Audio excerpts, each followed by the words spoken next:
North Dakota. Now, I don't know a better way to celebrate Father's Day than fighting bulls in front of your dad. That's what Leighton Woodbury did this weekend at the 25th annual PBR Challenge, the final ride for that event in Bismarck, one that is very close to the Woodbury family. The PBR's final ride in Bismarck represents a storybook ending for the Woodburys. Rodeo is a family tradition. It's just cool to be a part of it. A family that helped write the first and last chapters. The Civic Center hasn't changed one bit. Dick Woodbury was a bullfighter at the inaugural PBR event in Bismarck. That first night, it was a sellout crowd. It was packed. 24 years later, Leighton Woodbury is following in his father's footsteps. Somebody once told me that I was a genetically modified Dick Woodbury, and so that's kind of something that stays with me for a long time. Leighton fought his first bull at 14. Fighting bulls is 90% mental. Now at 20, he's living his dream. It's crazy to me that I get to travel the world and get paid to do it, and there's many people that want to live the same life that I'm getting to live.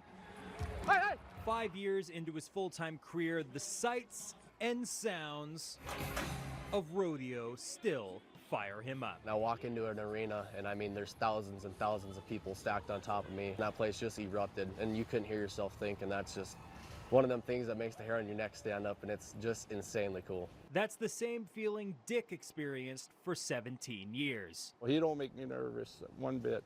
He had the timing, you know, there's so much to this timing to read the situation, and it's being witty. And Leighton wouldn't have it any other way. It definitely is something that was not pressured onto me. All right. But something that I grew up seeing, and obviously, you know, you are who you hang around. So if I hang around my dad that fought bulls, I'm probably going to be something close in the rodeo world. The next fight for Leighton will be with PBR in Binford, North Dakota.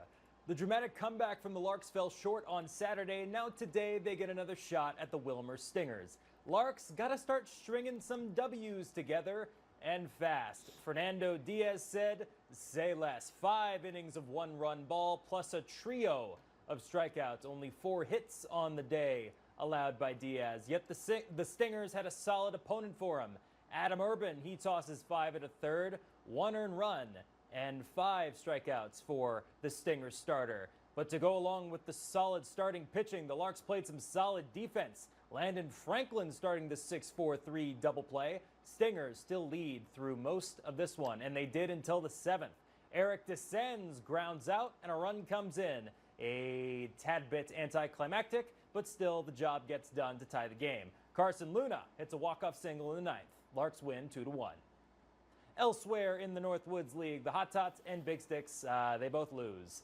Now to Houston for Twins versus Astros. Top of the 3rd, Brooks lead, taking Space City a little too literally. Number 7 on the season as the Twins take a 1-0 lead on the solo shot. Still in the 3rd, Ty France with a chance to break this game wide open. But there's Cam Smith in right with a nice catch at the wall. Ends the inning. We're still at 1-0, and we stayed there for a bit. The lead holds until the bottom of the 9th. Victor Caratini, sac fly, ties the game. We're going to extra innings. And in the 10th, for the 2nd straight night, Houston walks off Minnesota. Mauricio Dubin calls game. Despite out-hitting the Astros 8-4.